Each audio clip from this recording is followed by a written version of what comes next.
for working families across Pennsylvania each and every day. Someone who is focused on leveling the playing field so we can all get ahead. And who has been a tireless champion for us in the United States Senate. And that's why we need to re-elect him this November. Please join me in welcoming Senator Bob Casey.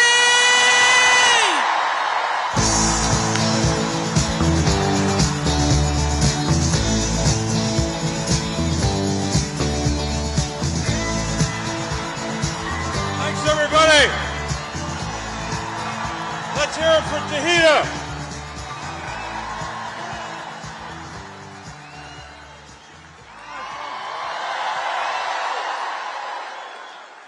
I got one question for this crowd. Just want to think about this question for a second. Are you ready to win for Kamala Harris and Tim Walz? Are you ready to win this Senate race?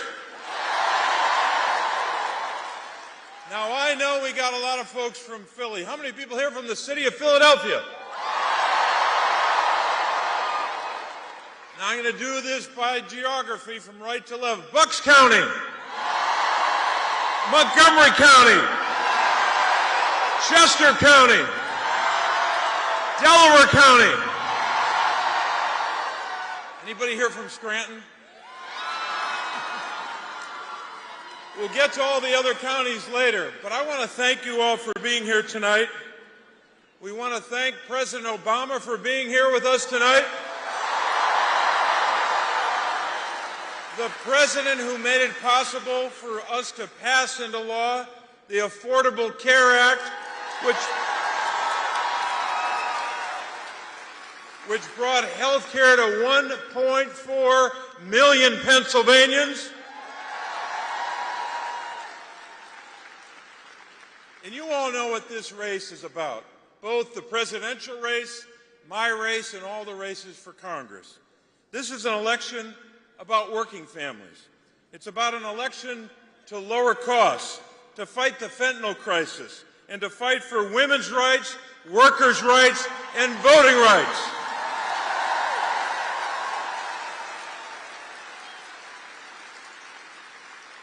Now, I want to spend a couple minutes, sorry about this, I want to talk about my opponent for a couple minutes.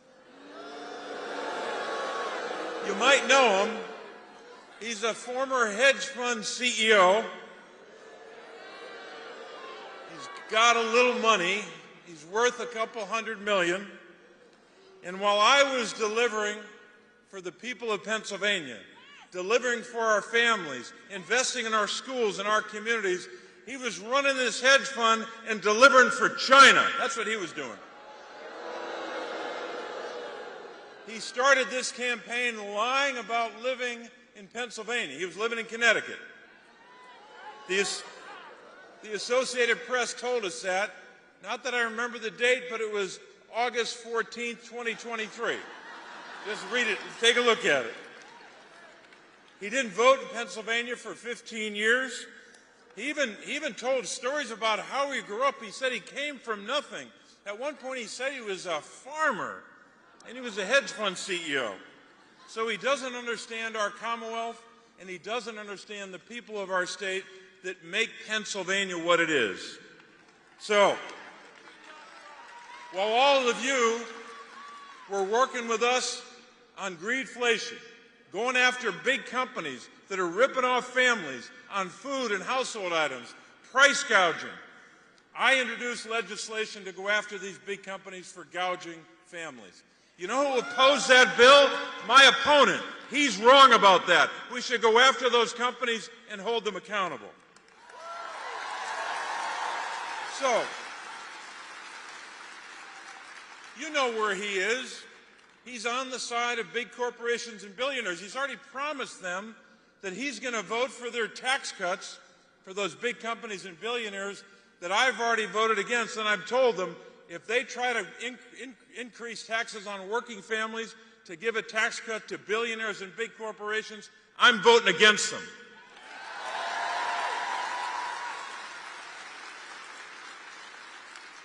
You know, my opponent even wants to repeal the law that capped insulin at $35 a month, right?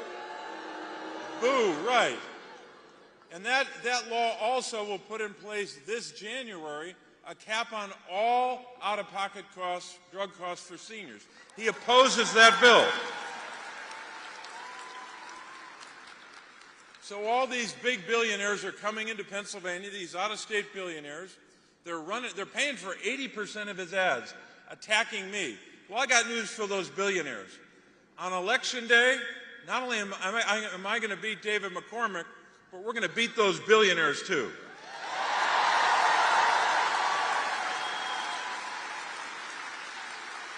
So I think it's pretty clear the people of our state can't trust my opponent to be for families, can't trust my opponent to stand up for seniors, and certainly can't trust my opponent to stand up for women's reproductive rights. You know what he said.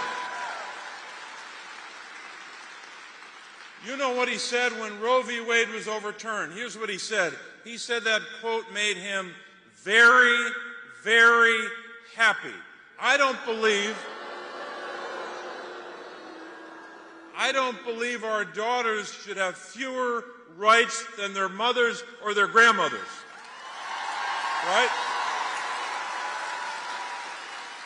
So we got some work to do. We've got to keep working like you all are. So many people here, every one of you, is doing something already. You're here tonight. Some of you are knocking on doors, most of you are, writing postcards, making phone calls, contributing to this campaign and to Kamala Harris's campaign. So we got some work to do. And I know you've already done work, not just for days or weeks, but for months. But I have to ask you, are you ready to keep working these next 8 days to elect Kamala Harris and Tim Walz? I know you're ready, and I know you won't slow down.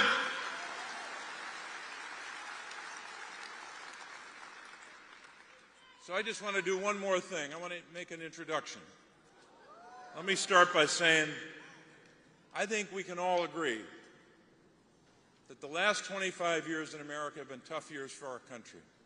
A lot of tough days for American families and American workers. Just think about it. 2 economic downturns that led to terrible job loss just in the last 25 years. A pandemic that killed more than 1.1 million Americans.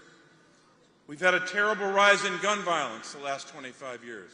So many families devastated by that loss of life.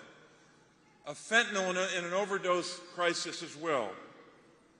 Political divisions, threats to our democracy. So many challenges our families have faced. And in all these years, and long before that, we've had a recording artist who's helped us through these times. He happens to be with us tonight.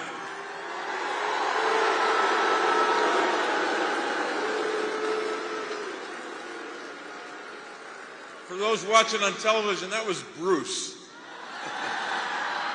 They were saying Bruce. This recording artist has helped us through a lot of dark times. He's helped lift up our families at those times and during happier times. His songs are like a hymnal. They're like a prayer for our country. These songs that he has written and that we know so much about, these songs are full of gratitude and sometimes full of grief. They're songs full of celebration and reflections on the country we are and who we hope to be. Whether it was Thunder Road or Born to Run, or We Take Care of Our Own, whatever album or whatever song you've listened to, he's made an impression on all of us and our families. And when I think of We Take Care of Our Own, I think of how we do this as a Commonwealth and as a country. We take care of our children. We care about those kids. We take care of seniors. We take care of veterans. We take care of people with disabilities. We fight for our workers. That's taking care of our own, right? And one more thing. There's a line in that song, We Take Care of Our Own, when Bruce says, I've been looking for the map that leads me home. That map he knows, and the reason he's here tonight, that map is the map of the Commonwealth of Pennsylvania. He's helping us get there. Bruce Springsteen!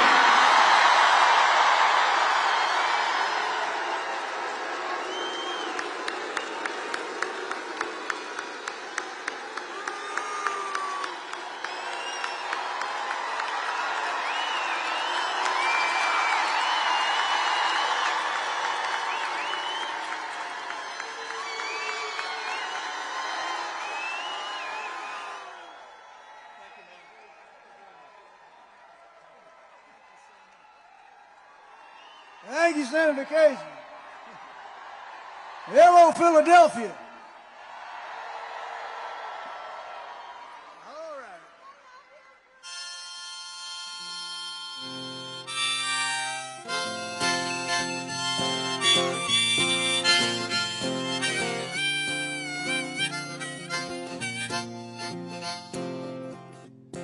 On a rattlesnake speedway in the Utah desert, I pick up my money, head back into town, driving across the Waynesburg County line. I got the radio on, and I'm just killing time, working all day in my dad's garage, driving all night, chasing some mirage. Pretty soon, darling, I'm gonna take charge. Well, the dogs on Main Street howl, 'cause they understand. If I could take this moment into my hands, mister, I ain't a boy, no, I'm a man, and I believe in a promised land.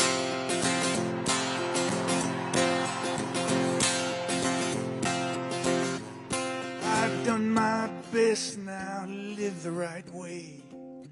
I get up every morning and go to work each day, but your eyes go blind and your blood runs cold.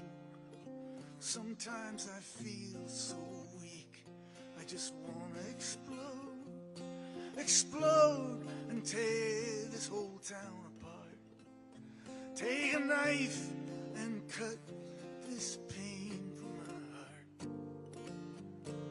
Find somebody itching for something to start. Well, the dogs on Main Street howl, 'cause they understand. If I could take this moment into my hands, mister, I ain't a boy, no, I'm a man, and I believe in a promised land.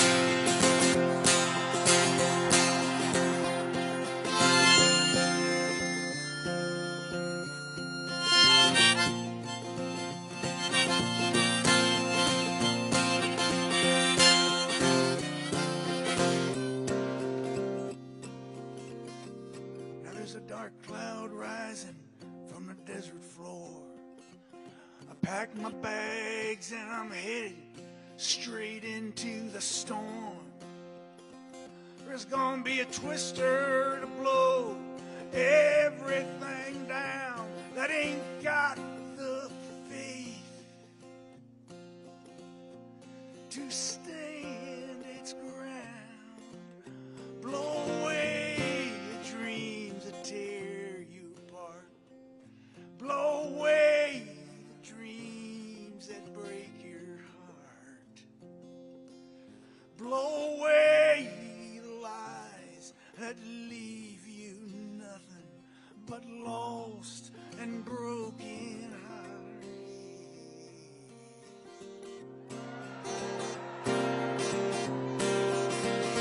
Well, the dogs on Main Street howl, 'cause they understand.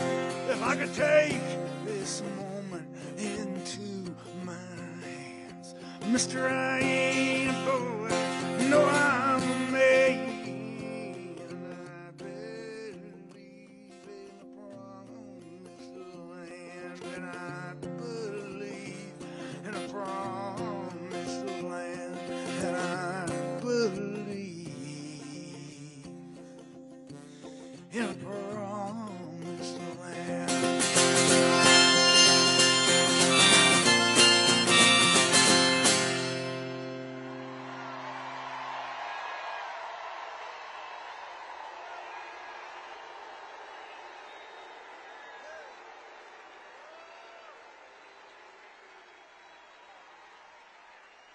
Thank you, Philly. I'm Bruce Springsteen, and I'm here today to support Kamala Harris and Tim Walz, and to oppose Donald Trump and J.D. Vance. Here's why. I want a president who reveres the Constitution, who does not threaten but wants to protect and guide our great democracy, who believes in the rule of law and the peaceful transfer of power, who will fight for women's rights, a woman's right to choose, and who wants to create a middle-class economy that will serve all our citizens. There's only one candidate in this election who holds those principles dear. That's Kamala Harris. She is running to be the 47th President of the United States. Donald Trump is running to be an American tyrant. Now, I understand folks having different opinions about things, but this election is about a group of folks who want to fundamentally undermine our American way of life. Donald Trump does not understand this country, its history, or what it means to be deeply American.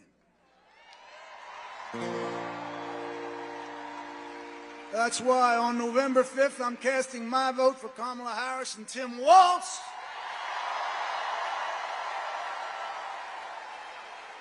And I urge all of you who believe in the American way to join me. Thank you. This is Land of Hope and Dreams.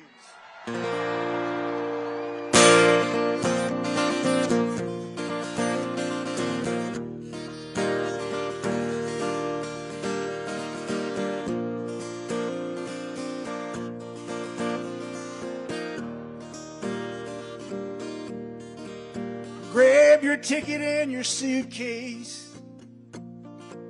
Thunder's rolling down this track. Well, you don't know where you're going now, but you know you won't be back. Well, darling, if you're weary, lay your head upon my chest. Oh, we'll take what we can carry, yeah, and we'll leave the rest. Well, big wheels roll through fields where sunlight streams. Oh, meet me in a land of hope and dreams.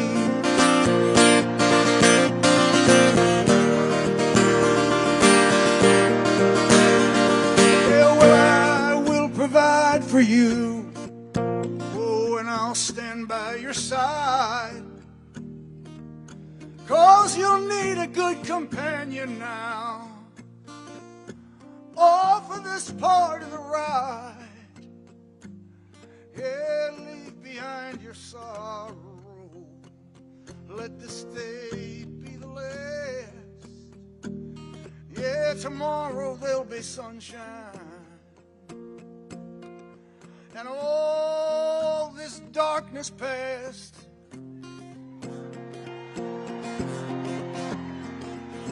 Big wheels roll through fields where sunlight streams. Oh, meet me in a land of hope and dreams.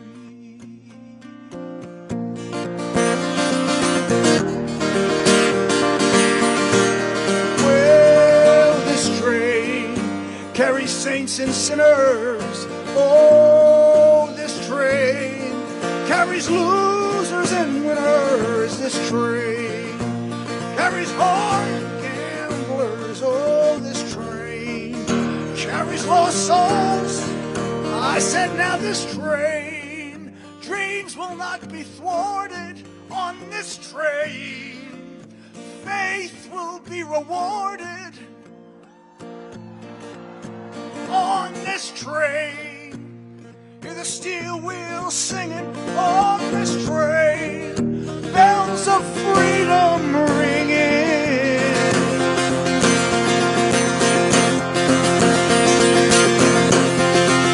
Well, big wheels roll through fields where sunlight streams. Oh, meet me in a land of hope and dream. Oh, meet me in a land of hope and dream.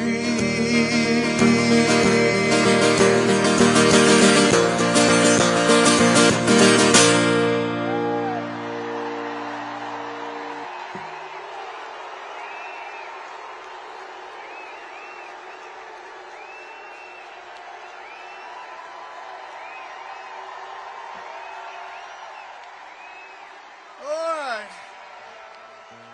I'm going to do this for my brother John Legend. John does the most beautiful version of this song I have ever heard. So here's a little entertainment for you.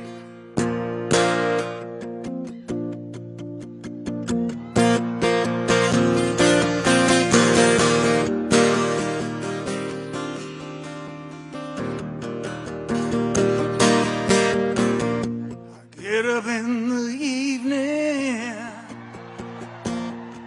I ain't got nothing to say. Come home in the morning, I go to bed feeling the same way. I ain't nothing but tired. Man, I'm just tired and bored with myself. Hey there, baby, I could use just a little help. Can't start a fire. You can't start a fire without a spark. This gun's for hire. Even if we're dancing in the dark.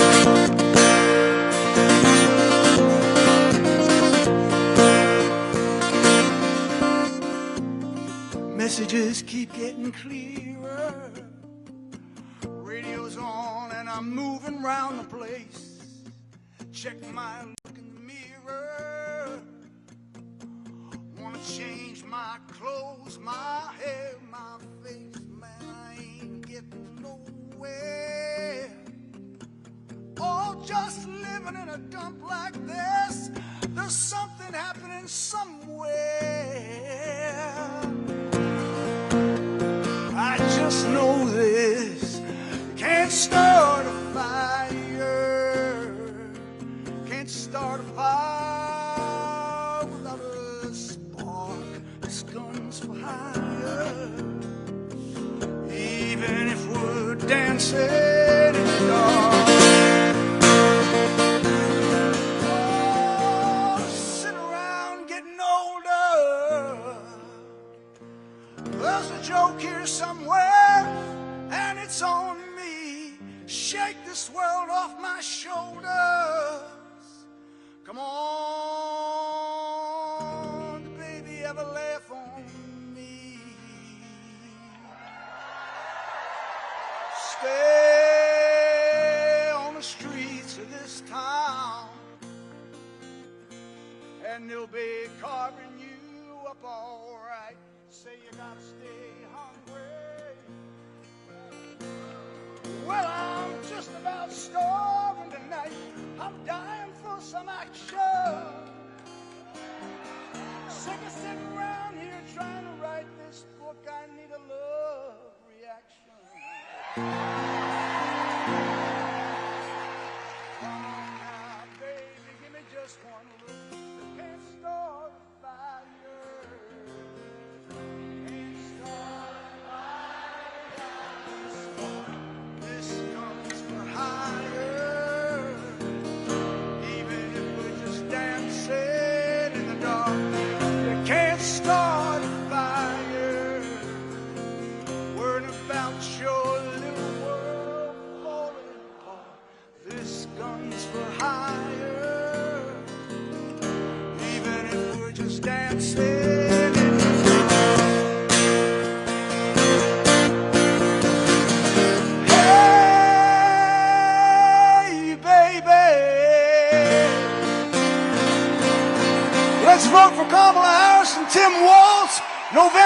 Smith, I'll see you on higher ground.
Please welcome John Solomon.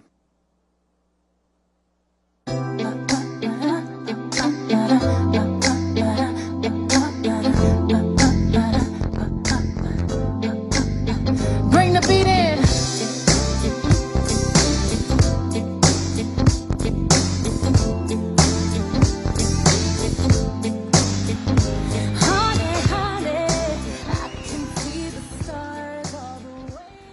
How we doing tonight, Philly? I said, how we feeling tonight, Philly? I like that. Great energy. Great energy.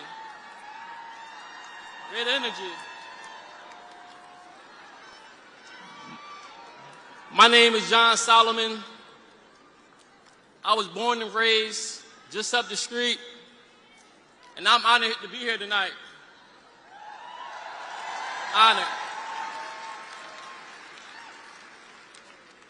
These days, I spend my time running a nonprofit that I started to help stop gun violence.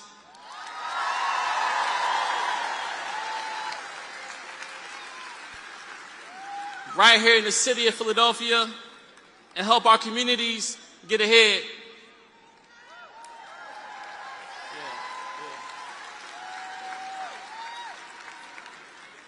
And I'm here tonight because we've got to have a president in the White House who cares about our community. Yes. A president that cares about this city.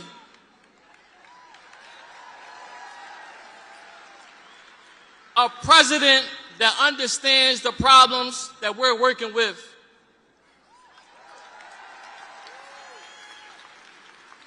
And a president who will spend their time fighting for families, not fighting to help themselves.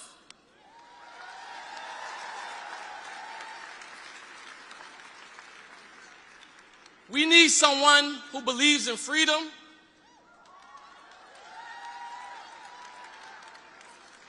who believes that our best days are still to come,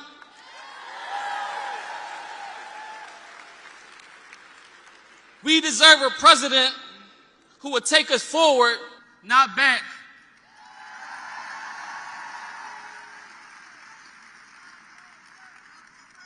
And Philly, there's no question about it, that person is Kamala Harris.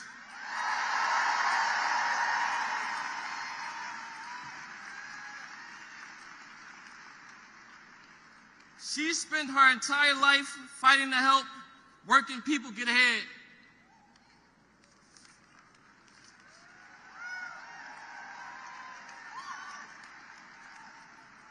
Compare that to the other guy.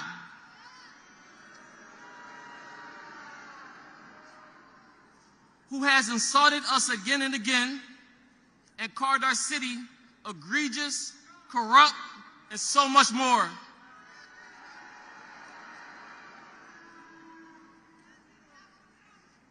The truth is, Trump doesn't care about us. He never has, and he never will. He only cares about himself. Just look at what his plans are. He wants to raise costs on families by nearly $4,000 a year.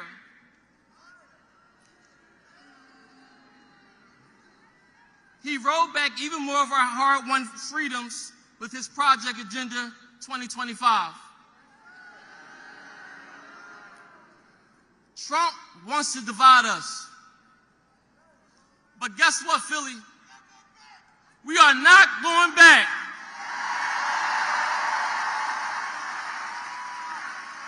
We are not going back.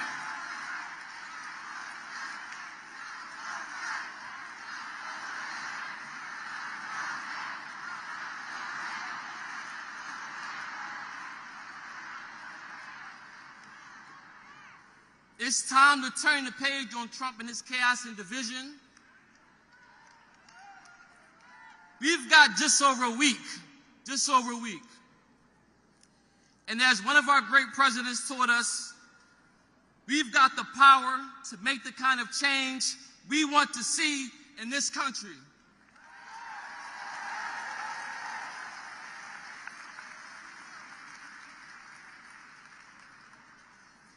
You know, guys like me too often feel like our voices don't matter.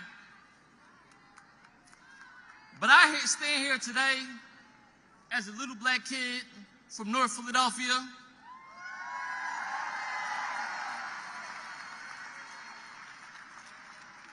who was given a second chance to say they do matter. They do matter.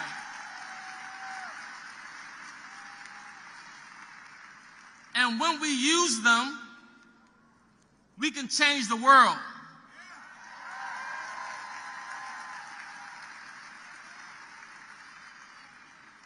And that's exactly what we are going to do next Tuesday. Next Tuesday.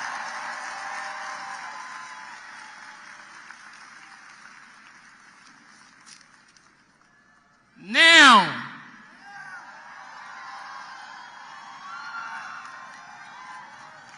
as I am so honored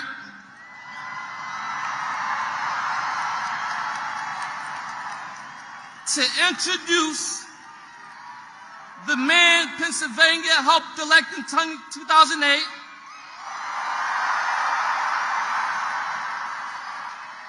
who filled this generation with hope, number 44, President Barack Obama.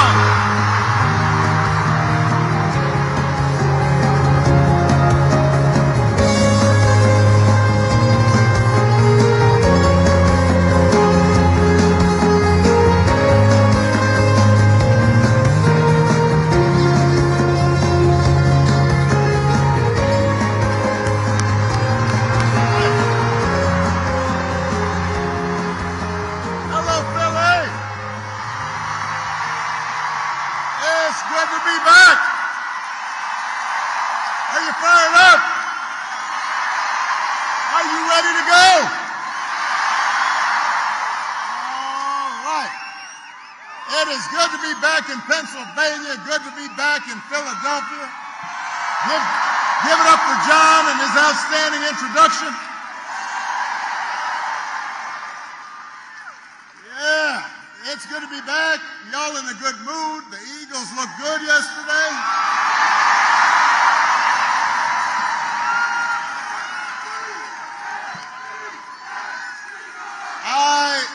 Something happened to my Bears we're not going to talk about. And it is good to be back with a couple of great friends. Give it up for John Legend and Bruce Springsteen.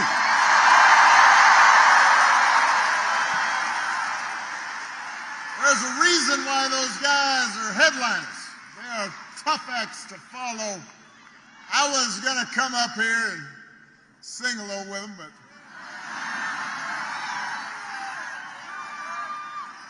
you know, you don't want to do this too often. You know,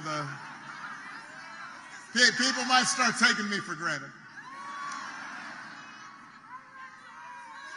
Despite how hard it is to follow them, I'm going to do my best because I am here for a very important reason. To ask you to vote for your next Auditor General, Malcolm Kenyatta. For your next Attorney General, Eugene DePasquale. For your next State Treasurer, Aaron McClellan. For the Speaker of the Pennsylvania House, Joanna McClinton. And for my dear friend and your outstanding United States Senator, Mr. Bob Casey. And for the next President of the United States, Kamala Harris. Come on.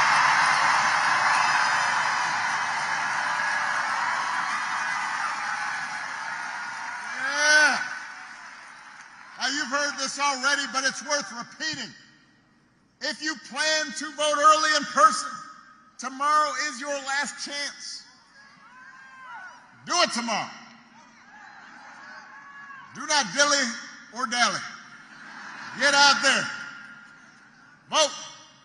If you've got a mail ballot, return it right now. You don't want to be waking up and looking down at, oh man, you don't want to be that person. You forgot. Don't wait. If you're going to vote on Election Day, November 5th, go to iwillvote.com and make a plan. Now let's face it. If you're here at this rally, you're probably going to vote. But I am preaching to the proverbial choir right here. But you've still got work to do. Because you need to talk to your friends and family so they have a plan to vote too. Because together we have a chance to choose a new generation of leadership in this country and start building a better and stronger and fairer and more hopeful America. Now, we know this election is going to be tight. It shouldn't be. But it will be, because a lot of Americans are still struggling. I mean, we have been through a lot over the last few years. A historic pandemic that wreaked havoc on communities and businesses, and then disruptions from the pandemic caused price hikes, and that put a strain on family budgets. And people started feeling like no matter how hard they worked, they were just treading water. So I get why people might want to shake things up. I understand that. What I cannot understand is why anyone would think that Donald Trump will shake things up in a way that is good for you. Because there is absolutely no evidence that this man thinks about anybody but himself. I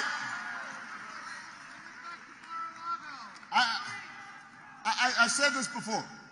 Here's a man, a 78-year-old billionaire who has not stopped whining about his problems since he rode down that golden escalator 9 years ago. He's still tweeting all times of night, all caps. When he's not complaining, he's trying to sell you stuff. Trying to sell you gold sneakers. Trying to sell you a $100,000 watch.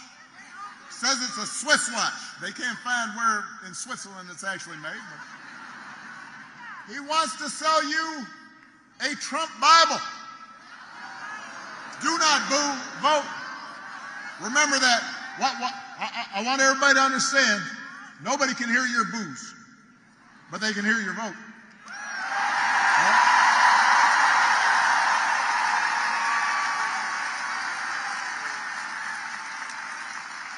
So he wants you to buy the Word of God, Donald Trump edition.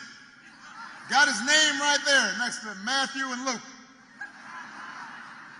Couldn't recite a verse, but he'll sell you that Bible. And guess where it's made? Made in China. You Mr. Tough Guy on China, except when you can make a few bucks. You cannot make this stuff up. If it was on Saturday Night Live, everybody would just say, well, no, that's exaggerated. It's not. He's doing it. And the reason he's doing it is because that's what he cares about. His ego, his money, his status. He is not thinking about you. Donald Trump sees power as nothing more than a means to his ends. He wants the middle class to pay the price for another huge tax cut that would mostly help him and his country club buddies. He doesn't care if he costs women their reproductive freedoms. It won't make a difference in his life. Most of all, Donald Trump wants us to think that this country is hopelessly divided between us and them. Between the, quote, real Americans who support him, of course, and the outsiders who don't. The enemies within. Because, what did I say about Boone?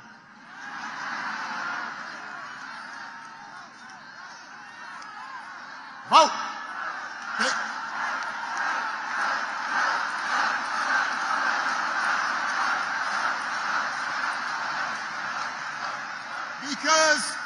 Because Donald Trump understands, and he's not wrong about this, that dividing people, making them angry, will boost his chances of being elected.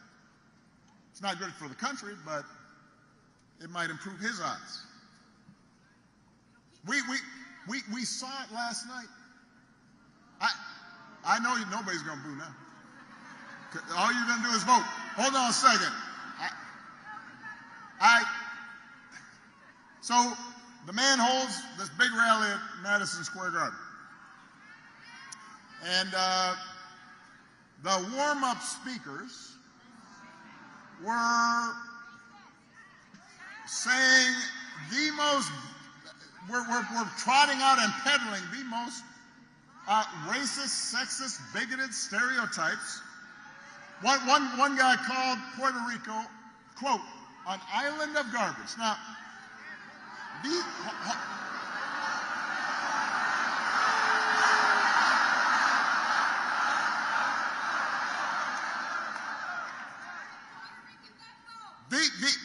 these are fellow citizens he's talking about. Here in Philadelphia, they are your neighbors. They are your friends. They are your co-workers. Their kids go to school with your kids.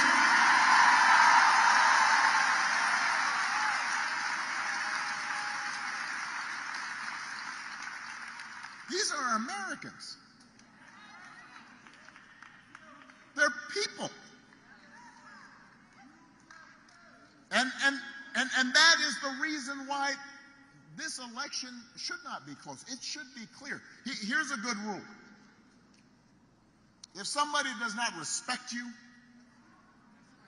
if somebody does not see you as fellow citizens with equal claims to opportunity, to the pursuit of happiness, to the American dream, you should not vote for them.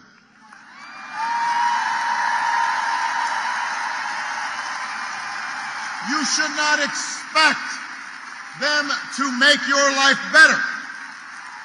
They will not help you make they will not help you pay the bills. They're not gonna work hard to make sure your kid gets a good education. They're not gonna help you with a down payment on a house. I mean, we have to reject the kind of politics of division and hatred that we saw represented. America's ready to turn the page. America's ready for a better story. Philadelphia, we are ready for a president, Kamala Harris.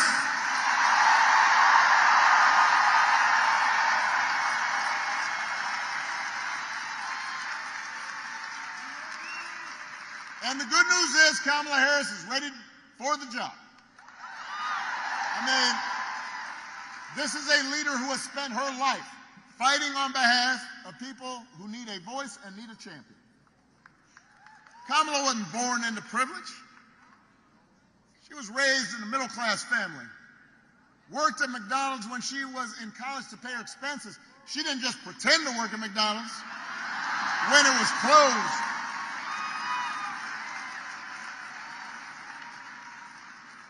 She actually cares what people are going through. As the oldest child, she saw how the world would sometimes treat her mom. Single mother, 5-foot-tall brown woman with an accent. And she'd watch how her mom never lost her cool. She'd call Kamala and her baby sister over and say, "Don't complain about injustice. Do something about it." And that's what Kamala did. That's what Kamala did as a prosecutor, standing up for children who had been victims of sexual abuse, standing up as Attorney General of California, fighting the big banks and for-profit colleges, securing billions of dollars for people they had scammed. After the home mortgage crisis, Kamala pushed me and my administration hard to make sure that homeowners got a fair settlement. It did not matter that I was a Democrat. It didn't matter that she had knocked on doors for my campaign in Iowa. She was not going to let anything stop her from winning as much relief as possible for families who deserved it. That's who she is. That's what she stands for.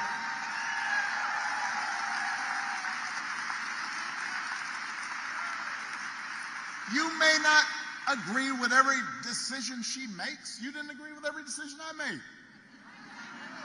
You didn't. But you won't find somebody who you agree with on everything. Here's one thing you have to think about and that you can count on with Kamala. If you elect Kamala Harris, she will see you. She will hear you. She will have your back every single day. She knows what it's like to struggle and to work hard and to be on the outside looking in. And she'll have an outstanding partner in Governor Tim Walz. I love that dude. I mean, he's a veteran, he's a teacher, he's a coach. He's a marksman, a hunter, been a great governor. I found out a while back, he can even take a vintage truck apart and then put it back together again. Which made me wonder, do you think Donald Trump can do that? For that matter, do you think Donald Trump has ever changed a flat tire in his life? No. If he's got a flat tire, he calls over his chauffeur. Jeeves, change that tire.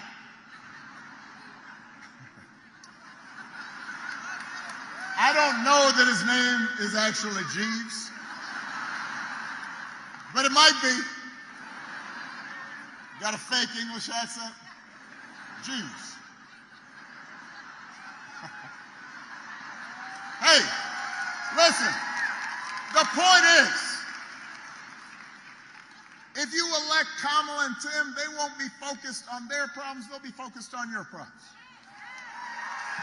They actually understand that too many folks here in Pennsylvania and across the country are struggling to pay the bills. They know what it's like to struggle to pay the bills. Now, even though wages have been steadily growing, inflation is finally slowing. The price of everything from health care to housing to groceries, it's still too high for a lot of folks. And that hurts. The question is, who's actually going to do something about it? I knew you guys knew the answer, but that was a rhetorical question. But let me expand. So, on the economy, which all the polls show that's people's main concern, Donald Trump's main idea is to give another massive tax cut to billionaires and big corporations. Now, do not boo.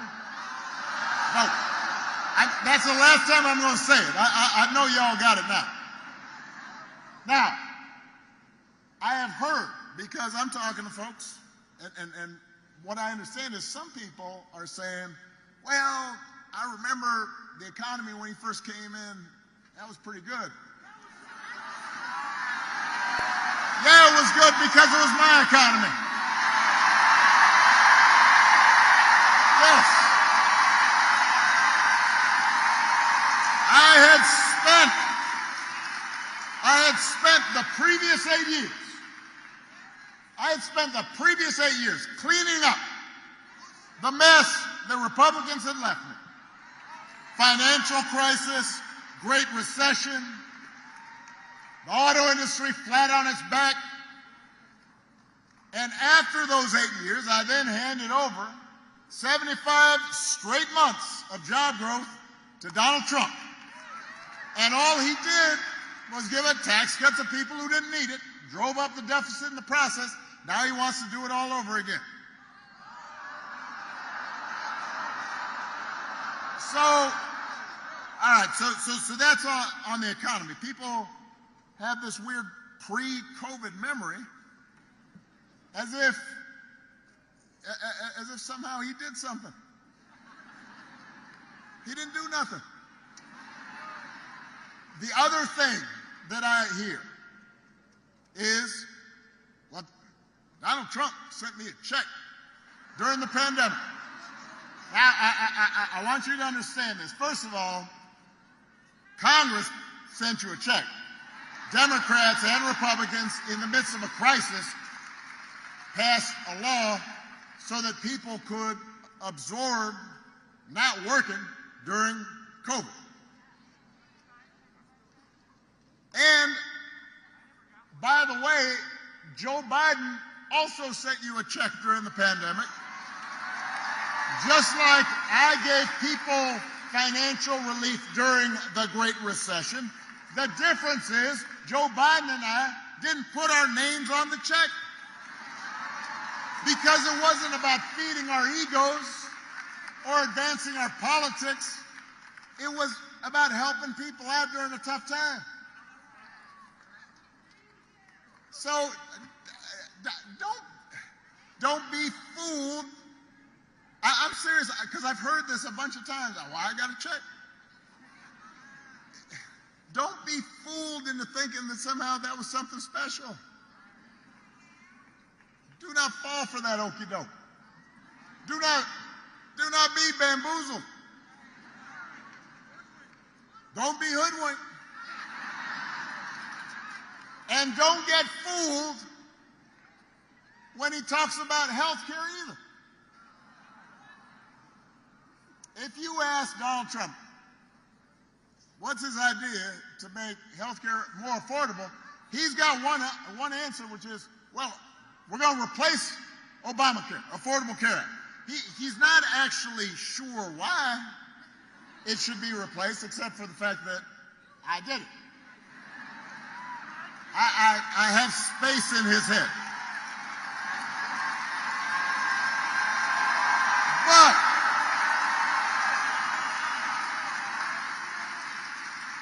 the challenge is that the challenge for him is that Obamacare is now popular. Almost 50 million people have gotten health care because of it that didn't have it before. So, a couple of weeks ago, his running mate on a debate stage had the nerve, had the chutzpah to say Donald Trump, quote, salvaged the Affordable Care Act. That is not correct. Donald Trump spent his entire presidency trying to tear it down, and he couldn't even do that right. And now, 8 years after he was elected, when asked, well, if you get rid of Obamacare, how would you replace it? He said, well, I have concepts of a plan for how I would replace it. Concepts of a plan. I want you to think about this for a second. Let's say your boss gives you an assignment. Says, I need it by Friday. Friday rolls around. Boss comes. So, you finished that project I asked for? Scratch your head. You say, well, I haven't actually started. But I do have a concept of a plan for how I might do this project you asked me to do. Or you could try it at home. Honey, did you do the dishes? Throw out the trash? No, but I do have a concept of a plan to do the dishes. Right after this game's over. How's that going to go over? If it wouldn't work for you, why should it work for the President of the United States? It shouldn't. Which is why Kamala Harris doesn't have concepts of a plan. She's got actual plans to make your life better. Come on.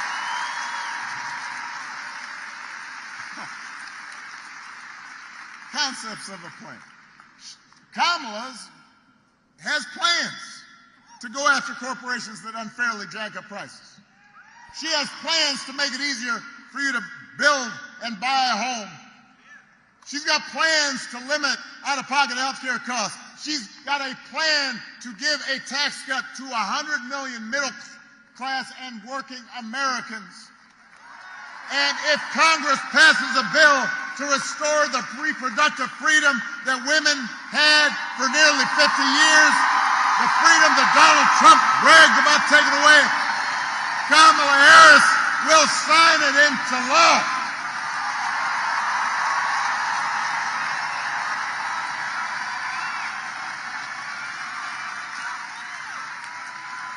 That's who Kamala Harris is. That's what she stands for, not concepts of a plan. Actual plans. Now, if you challenge Trump on his concepts, you say, well, those don't make sense. That's not well thought out. That's impractical. I don't understand that word salad you just issued. He will fall back on one answer. Blame immigrants. He wants you to believe that if you reelect him and let him round up whoever he wants, ship him out, detain him, all your problems will be solved. Now, well, this has traction among a bunch of voters, so I want to talk about this for a second. I want everybody to understand this. We have a real issue at our borders. We are a nation of immigrants. But, so somewhere in your family, somebody came from somebody else. Right? It came from someplace else. We are a nation of immigrants. But we're also a nation of laws. And we have to make sure the system works the way it's supposed to, that it's orderly, that it's safe, that it's fair. But here's the thing I don't understand. If you are concerned about immigration, if you think it's a top problem, I want you to just ask yourself this simple question. Donald Trump, J.D. Vance, they're always talking about, well, Kamala's been vice president for 4 years. You know, so she has to take responsibility for all that, even though she wasn't actually president. Well, wasn't Donald Trump president for 4 years? Somehow that's conveniently forgotten. But I haven't forgotten. If rounding up and deporting millions of people, many of them women and children, if rounding up millions of desperate people is the answer to everything, why is it that the number of undocumented immigrants was basically the same when Trump left office as when he took office?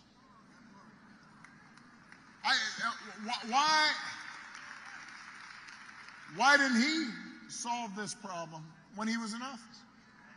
Well, I'll tell you why. Because he did not have a real plan. He had concepts of a plan.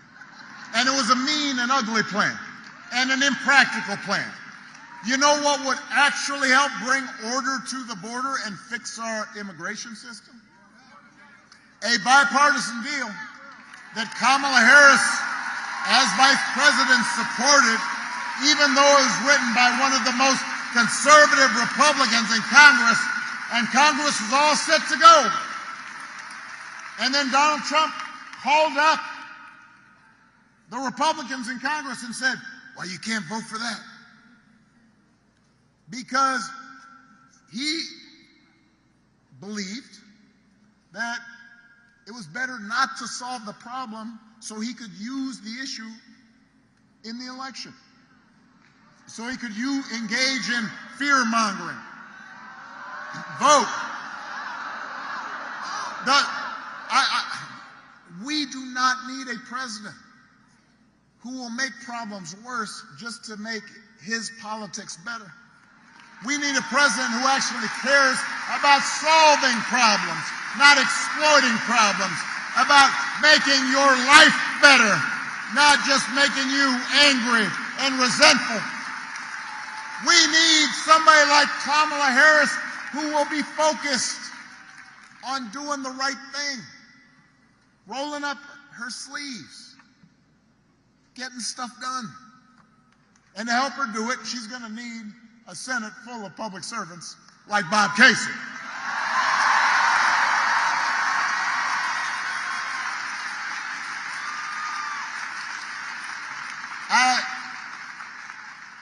I have known Bob for almost 20 years. I know his wife. I have watched his gorgeous daughters grow up. Now he's a grandpa. Although his grandson, the little guy, wouldn't give me a fist bump in the photo line. He was feeling kind of shy. I was like, oh man, next time, just let me hang him. I can tell you this. I love this entire family, and I can tell you, there is nobody who is more humble, more honest, more rooted in his community, more dedicated to this great state than Bob Casey. All the guy cares about is doing the job and looking after the people he was elected to serve. And that's the kind of person we need to send back to Washington. We need public servants like that. He's the kind of person who's going to help Kamala get stuff done. Leaders who share our values and will move this country forward. Now, in these closing days, because remember, y'all are the choir here. But we need to reach the unconvinced. And when we talk to people, I think it is super important for us to be respectful and to listen, not just talk, and understand where folks are coming from, and recognize not everybody's going to have the exact same perspective as we do. But one thing that you will hear from a bunch of folks, including maybe some of your friends, family members, coworkers, is they don't believe politics can make a difference in their lives. You know, they just think politics is nasty and it's frustrating, and with so much crazy swirling around. I understand why people would just say, you know what, that's just not for me. It has no impact on me. Doesn't matter who's in charge. And that's why whenever I talk to people who are frustrated or disillusioned or cynical about politics, I don't try to sell them the moon. I'm honest with them. Politics is not going to solve all your problems. It won't. Whoever's in there as president, it's not going to change everything. It's not going to eliminate poverty. No matter how well-meaning a president might be, it's not going to get rid of all racism. You'll still get frustrated with your boss. Your kids, especially if they're teenagers, they'll still act up. People you love may still get sick. Politics is not a cure-all. But your vote matters because government, a president, a senator, they can make your life a little better or a little worse. And that little better adds up. And that little worse adds up too. So when I was president, we didn't solve all the problems with our healthcare system, but 50 million people who got healthcare who didn't have it, their lives were better. You know somebody who has healthcare because of that law. More than 50 million people with pre-existing conditions can no longer be denied coverage or charged more. That made a real difference to them.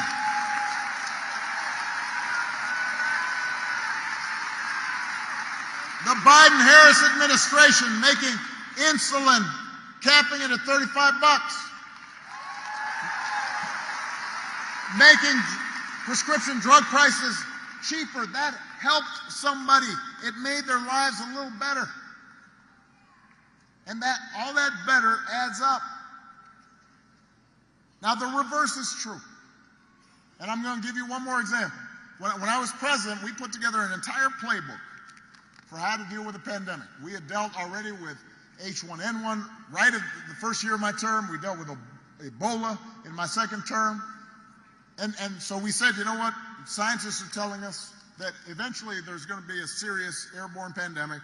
Let's put together a plan. And we gathered all the experts. We put together a playbook. We had all of our agencies come together. Let's practice the same way we do with natural disasters. If this happens, what are we going to do with schools? What are we going to do with coordinating with public health programs at the state level? How do we accelerate vaccination? We had all this all set up. And so I presented it just like I did those 75 straight months of job growth to Donald Trump. I said, here you go. And apparently that was dumped in the trash. 3 years later, a pandemic hits. Now, I want to be fair about this. No matter who was president, this pandemic was going to be a massive crisis.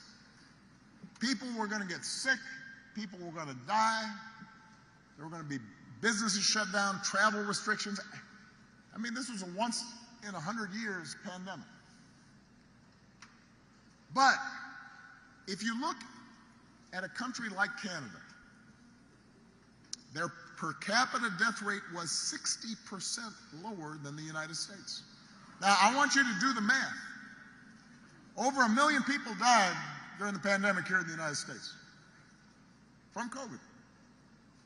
60% of that number is 600,000 people. That's people's grandparents, parents, co-workers, friends. There are people in this auditorium who were affected by that. Some of those folks would be here if we had had a competent response. Not somebody who was suggesting injecting bleach, but somebody who was actually working in a serious fashion to make things better. So if somebody tells you this election doesn't matter, just remind them, please. It makes a difference when you've got a leader who sees you and cares about you and is serious and honest. It will affect your life. You may not see it right away, but it will. And if that's not enough, then also please remind them that any election is about more than just policies. It's also about values. It's also about character. Some of you know that when I was growing up, I didn't have a father in the house. But I did have people around me. Stepfather, grandparents, teachers, coaches, most of all my mom, who taught me the difference between right and wrong, who showed me what it meant to be honest and to be responsible and to work hard and to treat other people the way I wanted to be treated. And I did not always live up to those values when I was a teenager. I partied a little too much. But over time, I internalized them, and I tried to live up to them. And I suspect most of you grew up the same way. And one of the most disturbing things about this election and about Trump's rise in politics generally is how we seem to have set aside the values that we were taught. I mean, a few weeks ago, we had one of the deadliest hurricanes in American history. And while President Biden and Vice President Harris were in some of the communities that were affected, meeting with local officials, comforting families, Donald Trump and his running mate were out there circulating stories about how the Biden administration was withholding aid and giving it to undocumented immigrants and not giving it to Republican counties. Even Republicans on the ground said it was a bald-faced slap. And my question is, when did that become okay? No matter where you stand on the issues, why would you go along with that? If your co-workers acted like that, they would not be your co-workers for very long. If you had a family member who acted like that, you would still love them, but you would not trust or put them in charge of anything. And yet, time and again, when Donald Trump lies or cheats or shows utter disregard for our Constitution, when he calls service members who died in battle losers and suckers, when he calls fellow citizens vermin, people make excuses for it. And I see it. I mean, look, if you're a Christian and you care deeply about the abortion issue, I understand that, but does that mean you'll support somebody who seems to violate pretty much every precept of the Ten Commandments? If you are a service member and you're somewhat conservative and you're used to voting Republican, I can understand it, but but somebody who genuinely does not believe in duty and honor and does not understand why anybody would sacrifice themselves on behalf of their country. Why would you do that? If you're a Muslim American and you're upset about what's happening in the Middle East, why would you put your faith in somebody who passed a Muslim ban and repeatedly suggested that somehow you weren't part of our American community?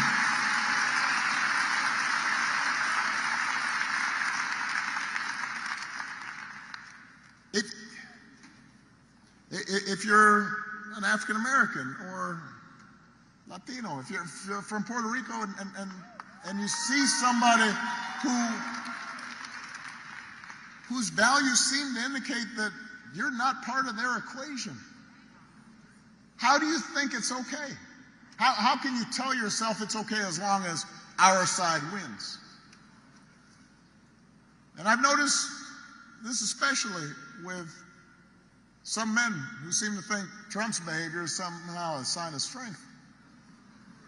You know, sort of the macho, fake macho thing, and you know,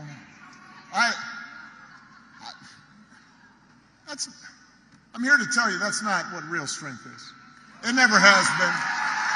Real strength's about working hard. Real strength's about taking responsibility. Real strength is about telling the truth even when it's inconvenient. Real strength is about being confident enough to treat everybody with dignity and respect. Real strength is about helping people who need it and standing up for those who can't always stand up for themselves. That is what we should want in our daughters and our sons, and that is what I want to see in the next president of the United States of America.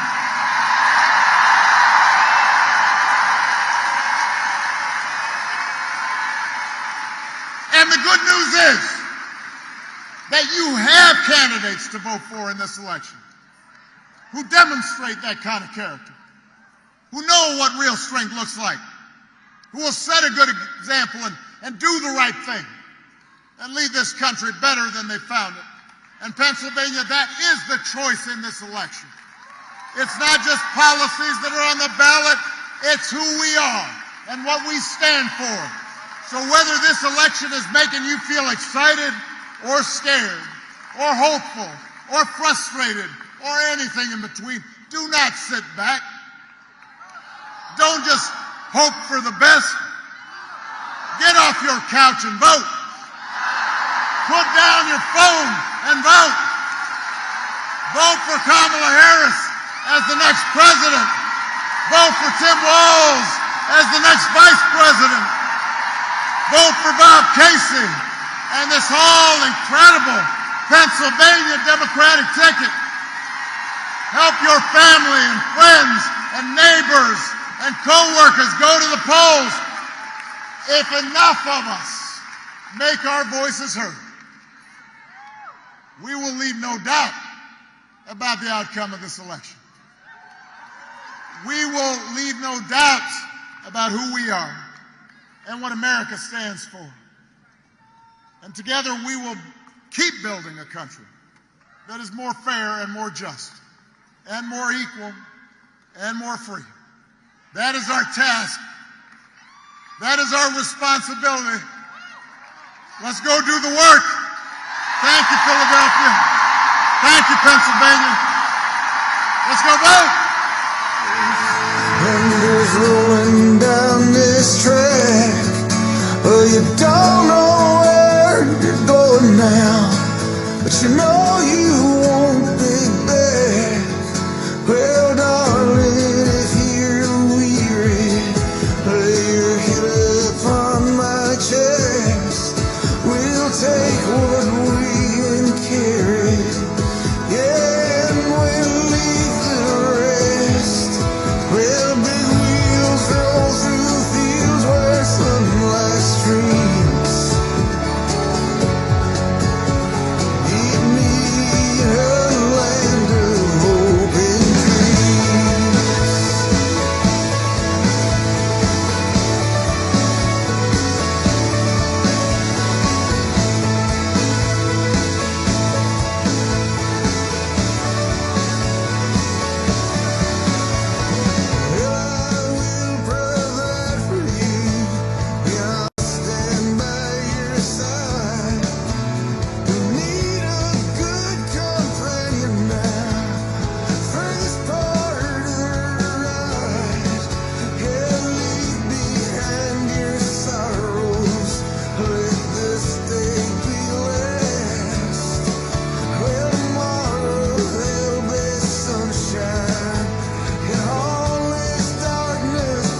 not forsaken